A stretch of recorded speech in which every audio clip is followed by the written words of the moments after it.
Welcome to the Hanford Dixon Show with the top dog. Boom, boom. And myself, Gabriella Cruz. Welcome in.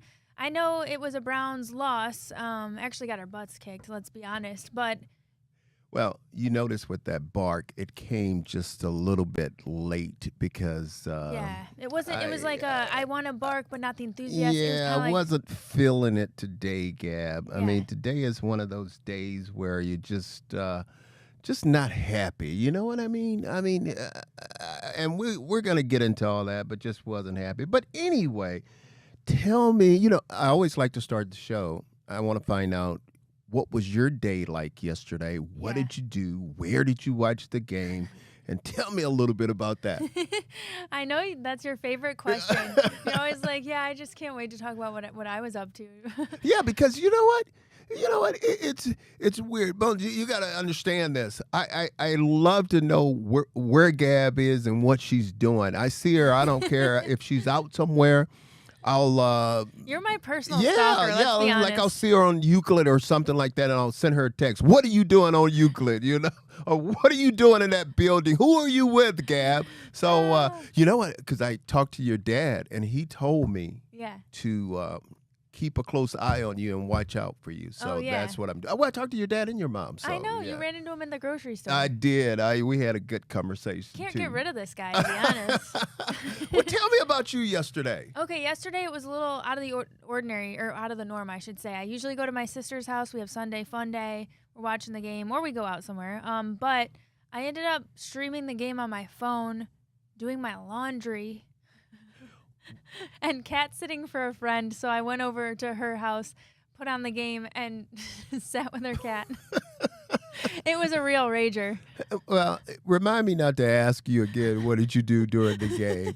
Well, let me tell you. Okay, how about you? I know yours was way more fun. Okay. Well, it wasn't really. I just, it was a late game. I didn't go anywhere and watch the game. I just stayed home and watched I know that that thing. you old folks like to get to bed on a good time. Yeah, we'll fall asleep pretty easy. So I didn't. I fell asleep on some of the earlier games, but definitely not the Browns game. And I should have went to sleep on it because the way things were going, the way this game was developing. Do sometimes you have the same feeling I do? Like you could tell the way a game is going, how you know or think it's going to end. Do you think that way sometime? I know what you mean. Like there's usually a point in the game where you get a gut feeling. Yeah, and this was one of those games where What had you? Was it all the fumbles? Well, Gab, it was just a number of things that happened during the course of this ball game that really, really make me mad, that we're going to get into, that we're going to talk about. I thought we were our coach. That's a big thing we're gonna talk about. I just thought we just wasn't ready for this ball game. I just believe that we yesterday got our ass kicked. I think on both sides of the ball we were And I don't think our sharpest. And I don't think I'm obviously. able to say that on here on TV. We might have to dump it, but what's we may new, have Hanford? to dump that, and I apologize for what I just said. But that's the way I felt. I mean, we were limping off the field at the end of that ball game. Yeah, I mean, quite literally. Oh my God! We it's did. Just, We quite literally were limping off the field. I mean, we had a few really big injuries, and DTR with the concussion, Miles going out with the shoulder. Who else? Who am I trying Amari to think of? Cooper. Oh, Cooper in the ribs. Yeah. Yeah, Cooper had the ribs, and it's just that. And then again, we're going to talk about it. Some of those play callings that Stefanski was calling, have he lost his mind? If we run, I was seeing Gab. Yes. I was seeing reverses in my sleep last night. If we run one more reverse, I'm just going to have a fit because none of those things work. And then to just go for it on the 50-yard line is just absolutely absurd to me. I just don't understand it, but that's all right. We're going to jump into it. We're going to dive in. We're going to dissect this whole game, and I think we have a guest that's going to join us today. We'll be hearing from JT, of course, right after this, and then another special guest later on. So stick with us. We'll be back right after this. Welcome back to the Hanford Dixon Show with the top dog. I'm Gabriella Cruz, and we are just breaking down this Browns loss to the Rams. I'm looking ahead. I'm already looking at next week. I'm trying to get last week over with. But to the Broncos. And did you know they were talking about how that score had never been done before? Well, 29. I'm not talking to you right 12. now. You know why? Why? Because we've started this show, and you and I have not had a chance to do our little handshake. Well, listen, Mr. Chit Chat, I didn't forget about it in our first segment, but because you forget. You can't.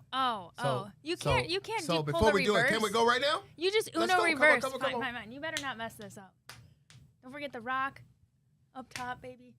Oh, okay. You freestyled on the last part. Well, I was a little fast, okay? I was a little fast, I was going to bring it down. But I don't know what you were up to. I don't even know what you were doing there, but honestly, I'm just surprised that you remembered the fist bump in there. I can't remember what I did yesterday. You're talking about right now, but that's all right. Do we have our guy with us, huh? Yeah, I feel better now that we got our handshake out of the way. We're also going to hear from JT. We've got him in from Montrose Auto Group, of course, giving us a fan reaction as usual and just, our usual cathartic venting of the Browns. Well, that was the first time I was able to smile in about 24 hours since yesterday's game. So I appreciate the funny handshake. That's pretty good. That's what we're here for. Yeah. Yesterday was abysmal. That was absolutely atrocious from the jump, from the coin toss on. It was, at least sitting there on the couch watching the game, we lost every single facet of that game, whether it was offense, defense, special teams, coaching. I mean, you name it. It was not fun to watch. I don't think there was but maybe one play, maybe two plays that got you a little excited in yesterday's game. The rest of it was, what are we doing? Yeah. What are we doing? I was playing tricks on my brain because I was like, I just decided I'd watch it from Denver's perspective, and I was like, I'm having way more fun being a Denver fan. Well, you know what I think, guys? I just think obviously this one hurt. Yeah. I mean, because we're feeling it today because we're right there in the thick of things in the division, and this was a game that, I mean, we beat two opponents, talking about Pittsburgh and Baltimore. And here was a game I think that we should have won. We was expecting to win this ball game, but we just didn't get it done. And I think that's what really hurt. It looked like the guys, I know that they're paid professional athletes and they're going to give 100% every single snap of every game. And I know that they did, but it's like we weren't prepared with the scheme, the overall adjustments in the game from the jump. I mean, you're facing the worst rushing defense in the NFL. Yeah. We've got the third best rushing offense in the NFL. And the first 15 plays, you got 10 of them are passes with a kid that's making his first road start in the NFL. And we're putting it in his hands, trying to outsmart is what it seemed like. Or am I wrong? I mean, Hanford, what did you think about that? You've been Starting in the game, not on the ground. Well, let me tell you guys this. People could say what they want to say about Sean Payton, their head coach. People talked about him because you remember he came out and Hackett, who was used to be with this football team, came out and made those comments about him. But I'm telling you, Sean Payton coached his butt off yesterday during this ball game. And I thought we really had a chance to control them, like right on the line of scrimmage, our defensive line against their offensive line. When you look at their offensive line, you're talking about an offensive line that has played every single snap this year together. I mean, they really have. I mean, they're not good at run blocking, and they're good at run blocking, but they're not very good at protecting the quarterback because they've given up the fourth most sacks this year, and we didn't really sniff this guy. No, we're sitting there, and I'm watching it, and Russell Wilson, professional Super Bowl champion, comes up to the line, diagnoses exactly what we're going to do, calls an audible, runs the opposite way of where we got the rush defense coming from, and they just chunk play after chunk play, 7, 8, 10, 15-yard on first down, and that's not who we are, and that's not what we've seen all year. We're seeing 2nd and 9, 2nd and 11, 3rd and 8, 3rd and 9.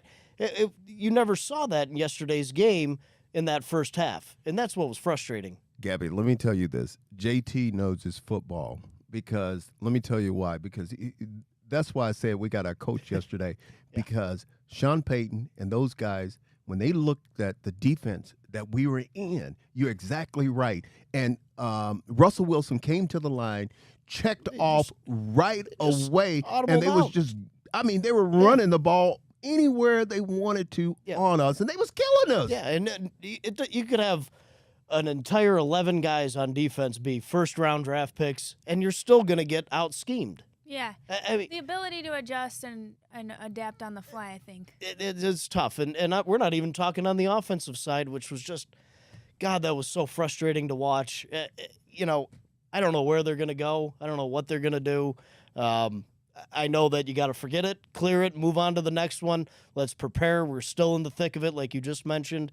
You know, we've got a legitimate shot to get into the playoffs, and anything can happen once you're there. We got to focus on this coming week, forget what happened on Sunday, and move forward. It's my mentality of it. Before I ask you about what kind of deals you have over there, I want to ask you about our quarterback. Did you see the hit that he took yesterday? Well, we were. I'm not laughing at it again. No, but I'm yeah, just but saying. you said that Hanford.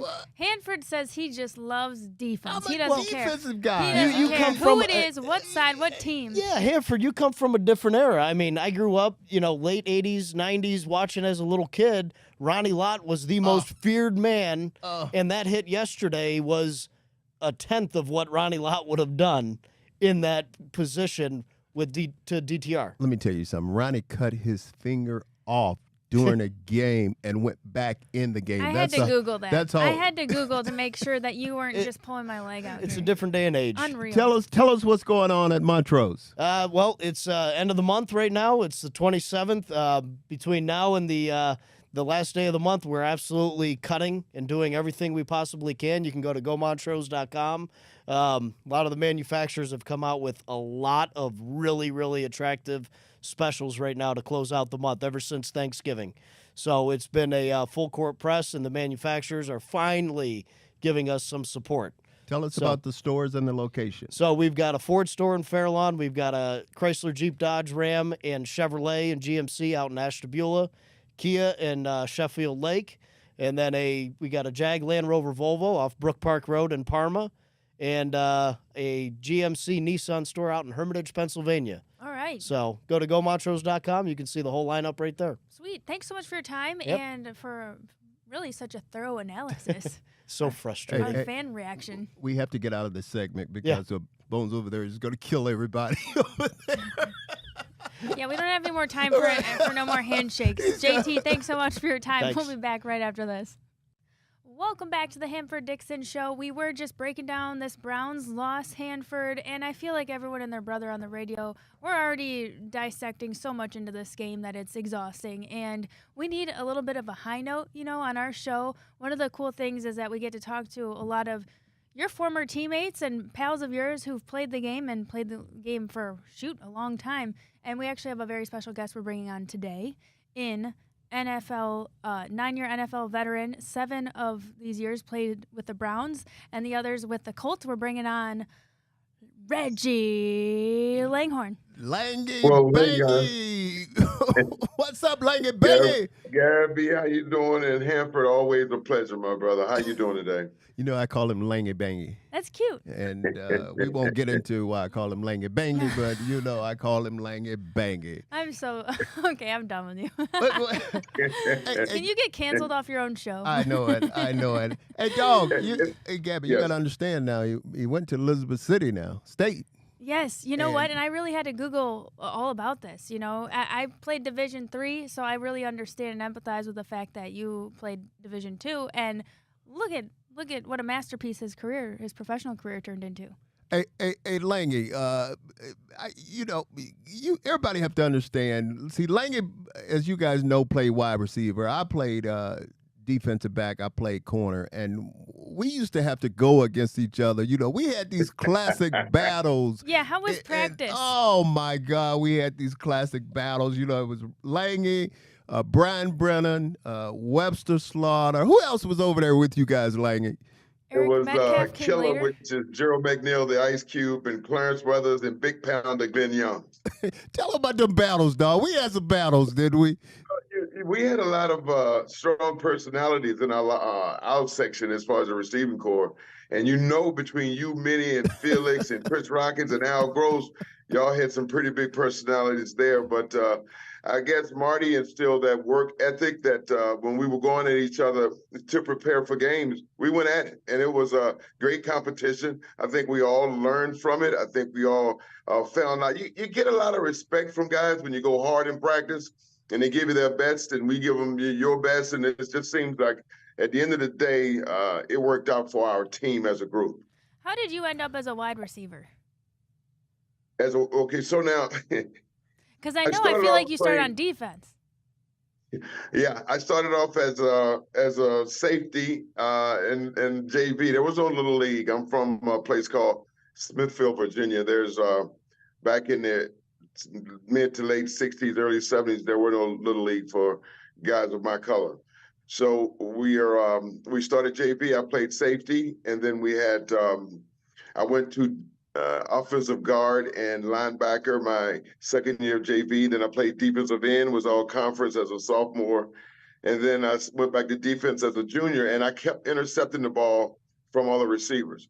And then they said, well, why don't you come over here if you're going to do that? And I started playing receivers the next game. I started as a receiver, and then I played receiver for the rest of the time. And then my high school, we graduated 134 people. So it wasn't a very big school, but there were some pretty good guys, but I was one of the only guys that got a chance to play in the NFL. We could really use your sticky hands right now. I think it was, 3, 4? I think PFF had it at 4 dropped passes, but we were thinking it had to be at least 5. It was at least 5. Anyway. It was at least 5. I got to say this. So my story is pretty much totally different than his because I was playing wide receiver. Wow. I was playing wide receiver. And the reason why I switched to corner, obviously, I couldn't catch. But I didn't like being hit, because those defensive backs, and they would hit you all the time. And I couldn't take that pounding, Langhorne. So I said, I'm switching over. I want to deliver some of that pounding instead of taking it. So it's pretty much the same story that you had, but opposite because you were at safety and you went to wide receiver, and I was at wide receiver. And I went. But you couldn't catch, and you didn't like to get hit. I didn't like to get hit. That seems like a pretty good maneuver for you. In most places, the defensive backs and receivers are interchangeable, except most of the receivers can catch, unlike the team that we have right now. And unfortunately, we're putting the ball on the ground quite a bit. And I'll always say that you don't really catch with your hands. They're just tools to use. You catch with your eyes. Okay. We have a lot of bad concentration with the guys. The last 6 inches of the ball getting in your hand is where you need to see where the ball is. And that's why I'm amazed that so many drops. In the middle of the season is odd. Well, but the last thing you want to do is get that feeling of the drops. Do you think it is just a concentration thing, or do you think part of it has to do with the timing and the different quarterbacks we've had switching out already to this point in the season? Anytime someone says that about quarterbacks, I think it's an excuse. And I don't care. If you're this deep in the season, I don't care who really throws the ball. It's still a ball. It's still where the ball is within the framework of your body. You catch it. Even if it's a left-handed quarterback, I don't care. I played with, 3 different quarterbacks in Indy all in the same year. I played with 5 different quarterbacks here in Cleveland. We made the playoffs. We went from BK to Gary Danielson to Mike Pagel, back to BK, then Don Strock. And so I didn't care who was throwing it if I get to my spot, because everything is timing.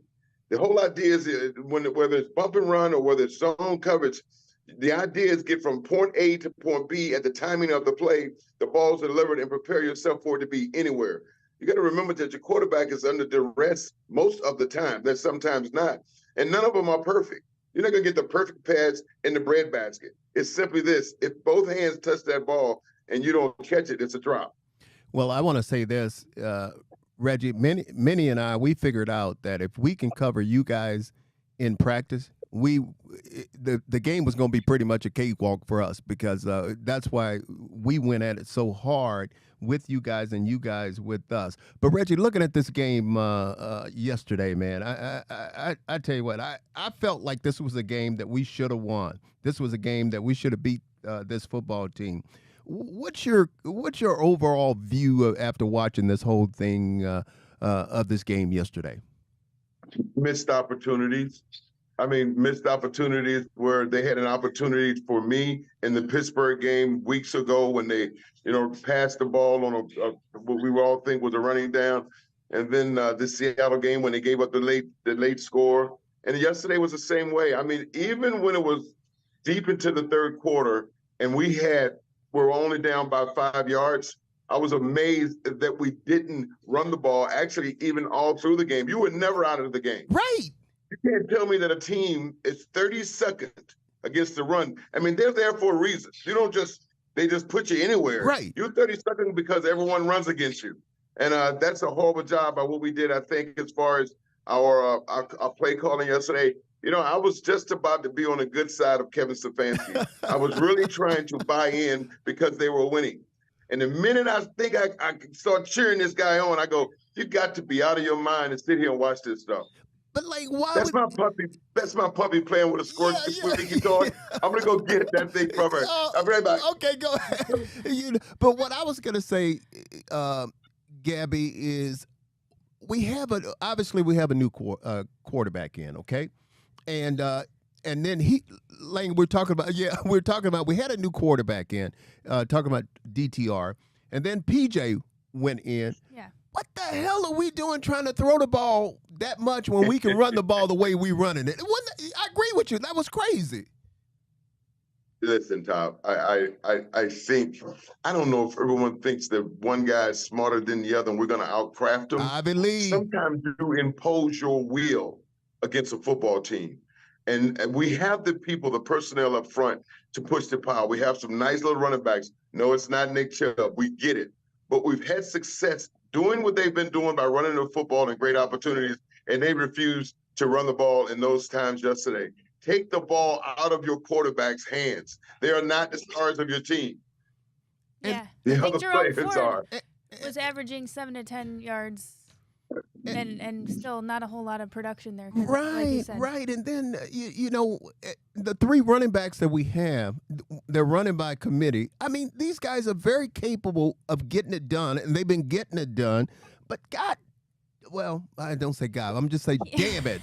That's all I'm going to say. Damn it. I mean, it's crazy. And then if I see one more reverse, Lang, I'm going to go crazy. Has any of them worked? No. I mean, you run trick plays that work.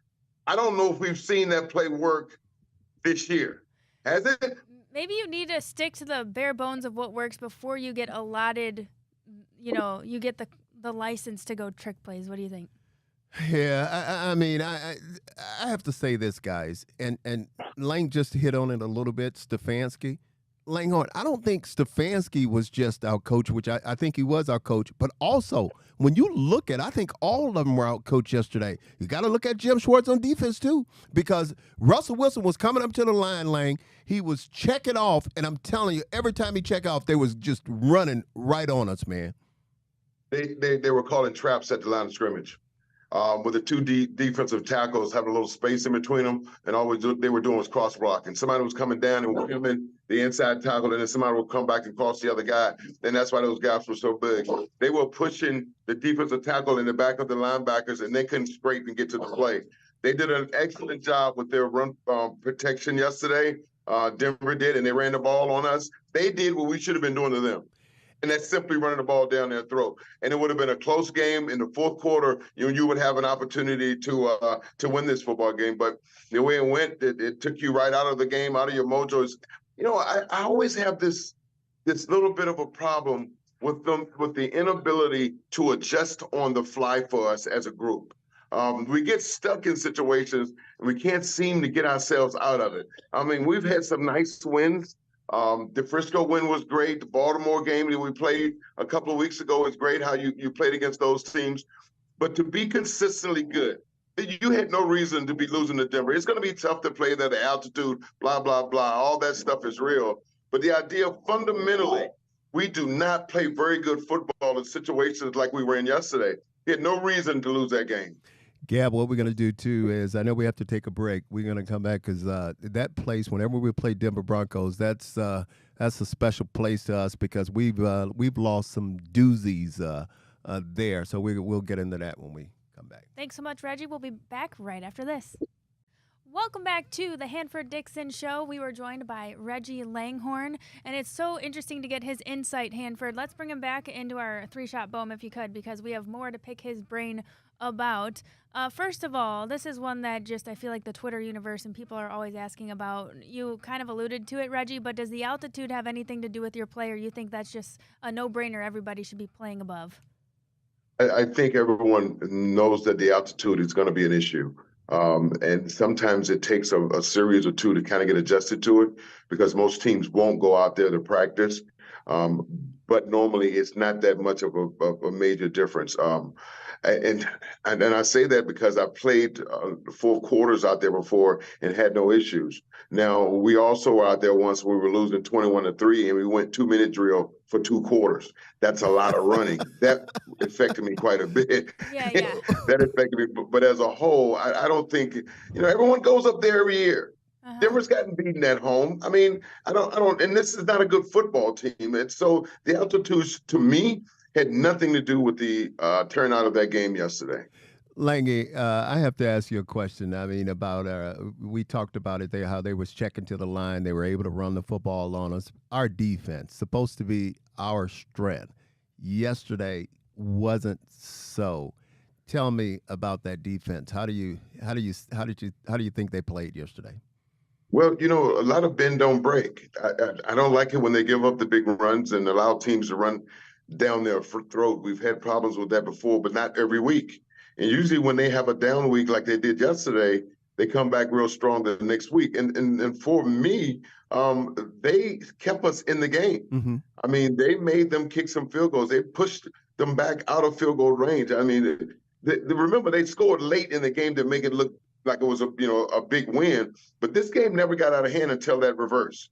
They were in the game. And if you say you could be in the fourth quarter on the road in the altitude at Denver and you have the ball in your hands, that's a pretty good position. One guy I thought, guys, played a hell of a ball game, JOK. I mean, Yeah. I thought he came. What do you have? JOK was stellar. He had a season-high 12 tackles, 1 sack, 1 forced fumble. That was the first for him this season. Yeah, Punched that ball out of Russell's arm. He did. Lang, I thought he played well. I thought he was seeing. You could tell he really, really was prepared for this ball game because he was pretty much all over the field. And by contrast, yesterday. Miles was more quiet. Yeah, that's another thing because I think he got hurt. What, Lang? I think he got hurt and Earlier. tried to play with it being hurt, but I think he's going to have a problem. Because That's just my guess. But JOK absolutely played lights out. JOK went to the same high school as Allen Iverson. No. Yeah, Hampton, Virginia, right down the street from me. Yeah. All right.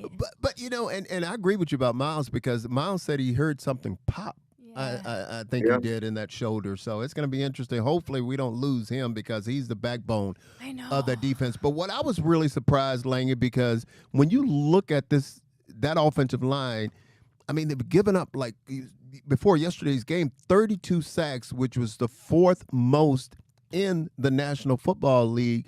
And we just, I mean, obviously, I mean, I thought we were just going to kill Russell, but it just didn't happen yesterday. Right. I mean, it just didn't happen. So I'm a believer that one bleeds off the other. If your offense scores points, your defense gets energized. If your offense goes on long drives and creates opportunities to score points, your defense gets rejuvenated and play well. They did for pretty much for 3 quarters, and the offense is the one that caused them to have the score be as much as it was. I think that defenses and offensive going against our defense can figure some of it out, but usually we shut it down. And I don't see the defense being as bad as you may think they were yesterday because they were in the game. And again, there was close calling towards until the fourth quarter. We did not play well on any false facet yesterday. It's just unfortunate to be in that situation. This game of football, you're going to get opportunities, and then the game is going to be over. You know this, Hanford, like I do. Yeah. These 2, 3. Tell me, this thing is crazy, isn't it? You know, I did a show yesterday, and I said this to the fans of Cleveland. For the players that actually play in the city, I just want success for them all. I mean, this city will stick with you through thick and thin. And yes, we let them down by not winning the 3 AFC championships that we're in, but we've been loved in this city Yes. for a lifetime. You and I both from small towns in Alabama and Virginia, and we end up making Cleveland our home.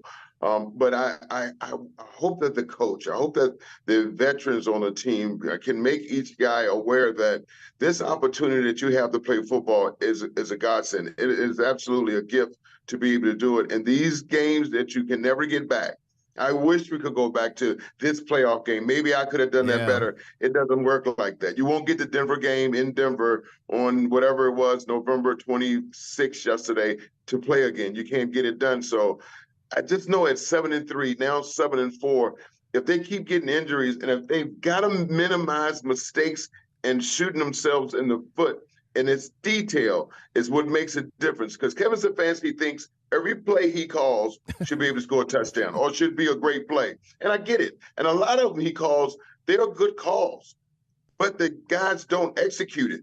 You can't put the ball on the ground. So you take them being better at execution, and then you take the idea of him understanding that this game is well within our reach. Keep running the football. When you're 32nd, when you're the worst at anything, expect to have that done to you, not to do something different. Gabby. So Denver's saying to myself, they're going to run the football, and then we go and throw it. I mean, if that isn't, excuse my French, butt backwards, I don't know what is. Gabby, don't you see that passion in his voice? We need Reggie on more often. That's that passion in his voice. I need to pick Reggie's brain after every Browns game, I decided. How about real quick, the secondary? What did you see there, and how do you think Denzel Ward's absence maybe impacted them? You know what? I'll jump on that one for you real quick. I thought they played well. I think the backups are more than capable. We have Ford that jumped in there. Obviously, Newsome, Emerson. I think Greg Newsome, though, dog. I mean, you know, I'm trying to be nice. Out there, little shaky. I'm trying to be nice, dog. I'm trying to be nice. You know, but he talk a lot, though. He talk a lot. You know, you just got to back it up. You got to back it up. Reggie, go ahead. You weren't a guy that held your words too much when you were playing either. But, dog, I'm backing my shit up, you know. Yes, sir. I mean, I'm sorry, dog. I let off one again over there. Lang. You know, go ahead. Go ahead. No, you. No, I think they're all very good, talented players, and they all can cover anyone, you know, on any given Sunday. The thing is, when you don't get that pass rush that we thought we would have gotten, then the guys in the back end are going to be suffering because those receivers are good receivers, and they're going to get open. You can't cover somebody all day long. I don't even know if we created a lot of pressure for Russell Wilson yesterday. So that being said, that makes it tough on the secondary. You would not want to cover somebody for 4.5, 5 seconds every play. That's a long haul. That Sutton kid was giving Newsome fits at one point of the game. He was hanging on those dogs. Hey, you trying to be you trying to be nice. Like I can't let you go without this because every player, I know me, you, we have maybe a favorite play of his career. Talk to us about like one of your favorite plays. Well, I'll tell you a quick story. Okay. And this is something that there's a lot of touchdowns and there's a lot of scores and things, and I don't have a lot of them, but I remember winning games like a double overtime against the Jets. But for the 1988, when we lost BK opening day, and Danielson got hurt a couple of weeks in Pago, then Don Strock comes in with his golden tan from Doral Country Club, and we were playing Houston the last game of the year. We were 8. So we would have been 7 and 8 at the time. If we beat Houston, we go to the playoffs. And we had been fighting all day, but we were behind. And it was 4th and 3 on about our 35, 40-yard line. And Marty Schottenheimer looked at me and said, "Hey, I need a slant out of you. Call wide slant." And he looked at me with this intensity. And this is how I remember Marty Schottenheimer, because I always thought he was one of those coaches that could make young men believe they were better than they were and will them to that. and I had a lot of respect for him. He drafted me, so and he called wide slant, and I mean they had lurk coverage, and the lurk is when that safety drops down in the hole looking to knock out any slant coming that way. And Don Strock threw me a dart. I caught it. I got hit by the lurker. Kind of got dinged up a little bit and came out. 2 plays later, Webster scored. We go to the playoffs. And I think I made everybody in the organization, coaches and players, about $8,000 a piece. So you owe me a little money, Tom. You owe me a little money, Tom. I didn't. Nobody gave me a little dime or two. Nothing. That was probably my favorite player because he took the time to look me in the eye and tell me to call my number, and I'm going to you, and it's 4th and 3, and the season's on the line, and then I made the catch. Gab, you didn't know this, but Langy has a car business right now. Anybody, Langy, tell them about it. Anybody need you, go ahead and plug it real quick. Yeah, I was driving, selling cars for about 12 years, and I kind of had enough. I turned 60, and I figured I was going to do something for myself. So I started a car service. It's called 88 Out the Gate. I pick folks up from just about everywhere, drop them off at the airport. I've taken friends and customers down to Columbus, the Hall of Fame, ball games. I don't limit myself. If someone has a desire to go to Chicago or New York or Detroit or Pittsburgh for a ball game or for the weekend, I'll travel and get you there. So I'm just doing anything I can. I like it. I've met some very interesting people. And you can reach me at my phone number or my email, which is 2langhorne@yahoo.com. And I'm open on Facebook and I'm open on Instagram. So if you click in my name, that stuff will be there for you to find out. And I tell you what, I enjoy talking football. And you'll be surprised that I have some 75, 80-year-old lady neighbors, and they talk. Yeah, man, it's kind of cool. They get in and I get to take them to the doctor, and they talk a little football with me. But Cleveland has the most unbelievable, loyal fans and for me in all of sports. Thank you, big dog. Mic drop, baby. We got to have you back on. Lang, we really appreciate it. Well, this is my Christmas gift. I want from the Cleveland Browns a home playoff game. My man. We're speaking it into existence. Let's do it. All right, guys. Thank you so much, Gabby. Hanford, take care, brother. Okay, dog. Thank you so much. You're welcome, dear. All right. Do we have to go to break now? Baum, what do you think? All right. We're going to take one more break. We'll be back right after this. Thanks for watching.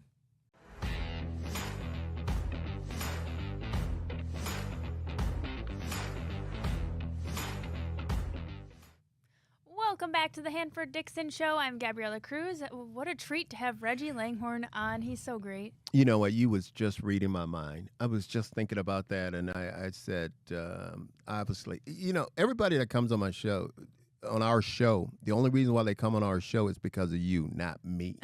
Because they tell me all the time, they say, hey, man, I watch you and Gab on the show, and we only watch it because of her, not you. So that's why they like our show, Gab, because of you. All right? So what can I say? Behind every good man is there's a good woman. Is a strong, awesome woman. He's great. His storytelling is awesome, too. I know that I'd love to have him on again and talk a little more about his career and things like that, too. Another small-town guy like yourself who... A lot of good stories, didn't he? Yeah. A lot of good stories. For sure. A lot of good stories. And he's... and what I liked about it, too, see, the thing about Reggie and a lot of the guys we have on the show, they are not afraid to voice their opinion of how they think the direction this team is going, how the team played, and those things. And that's what we want. Yeah. We like to hear that. And you're right. You're uncensored, all right. Well, we have to literally go and bleep you out. Well, you guys have to forgive me. I'm just so emotional about when we lose a ball game, especially a game that I felt or thought that we should have won. And I understand. It just hurts because we have this everything right here where we can. And I'm reading your mind now because I know the next question you're going to ask me about the division, right? Oh yeah. So sure. Now I'm starting to read your mind, so that's scary. But about the Steelers Bengals. Yeah. When you look at it right now, I mean, we talked about it. We just beat Baltimore. We just beat Pittsburgh, and we go out to. We should have beat this team, Denver, and we didn't. And now we're fighting, even though we're still in the playoff hunt. I hate to start talking about the playoff at this point in the season, but you have to kind of keep an eye on it right now because looking at the AFC, I actually think the Bengals are cooked. I mean, I really do, because Burrow's hurt them, and then yesterday they didn't have Higgins, one of their great wide receivers, and obviously they lost against the Steelers. Steelers were able to pull that game out, and now the Steelers are still breathing down our neck because they have, I guess if there's a tiebreaker, they would win. So, and then Baltimore obviously took another big step, but Baltimore's schedule is so tough. I mean, they have some teams looking at that schedule that are really, really tough, Gab. So we have to do what we have to do. But I always say, and you've heard me say this a ton and ton again, if we take care of our business, then we should be okay. We got to take care of business. Okay. Is that our next T-shirt? That's our next T-shirt. Okay. Well, we are going to LA to face the 5-6 Rams this week. They're coming off back-to-back wins over the Seahawks and Cardinals. Real quick before we take our last break, what makes the West Coast games so difficult? You know, because it's that different. Obviously, it's a time change. I mean, you have that. That's why you have a lot of teams that will go out there. I think I was talking to Ozzy, and he said they left Friday morning. That's when they were going to go out there to get acclimated to that time. But it's just you know, you just don't different, you know, you're so used to doing we're creatures of habit. We're used to doing things at a certain time, and then when you get out there, you just get thrown out of whack. So all out of whack. Yeah. Well, we still got to take care of our business. We got to take one final break, and we'll wrap up with your final thoughts, really, Hanford, right after this. Welcome back to the Hanford Dixon Show. I'm Gabriella Cruz, and we've only got, listen, Hanford, 1:45. The clock is on. Really quick. Is it Flacco time? How did I know you were going to go there? I knew you were going to go there. I don't think it can hurt. I just don't want to destroy DTR's confidence. I don't want to. He's still a young quarterback, but Flacco can't hurt. I'm not there at practice. I'm not watching him every day. Yeah. Flacco's 38, 39 years old, but if he can still play, I mean, obviously the guy's won a Super Bowl, so who knows? I mean, it can't hurt. Yeah, let's sneak in one of our bet projections. Okay. Of course, download that Tipico app. Cleveland opened as 4.5-point underdogs in Los Angeles. Do the Browns bounce back and win this game? What do you think? This is a tough game. Again, they're pretty much staying on the West Coast. This is a tough game, but I think I think we bounce back because after a tough loss, I think the Browns will bounce back, and I think they will win this game. They need it, and our fan base needs it. You guys talked about it. We have the best fans. We need this for the fans. We need it. We need it. Go Browns! Do you want to do the handshake really quick? We have time. You can't do it, though. You can't remember it. Wait a minute. 1, 2, 3, 4. Don't forget the fist bump, elbow to the top. Woo! All I right. remembered. I was slow that time. We'll see you next week. Good show, Gab.